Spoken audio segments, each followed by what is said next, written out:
These are the taillights we're going to be installing. They are the HEJWTL02 by Heise on our 2016 Jeep Wrangler. We're going to see what they look like when they're lit up and the quality. These are the stock taillights we're going to be taking out.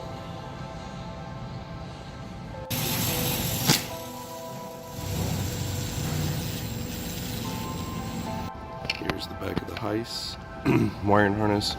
I'm going to take some Tessa tape here and tape this all up to make it look nice and OEM. Here's after we cleaned up the harness. Looks a lot better than it did. Kind of OEM. And these need to stay away from the harness because they get very hot.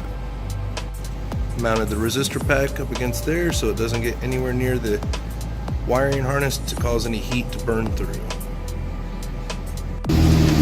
Here's what they look like installed. They fit really well.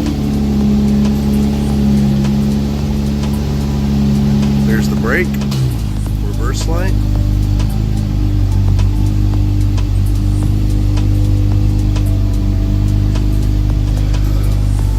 They look very clean.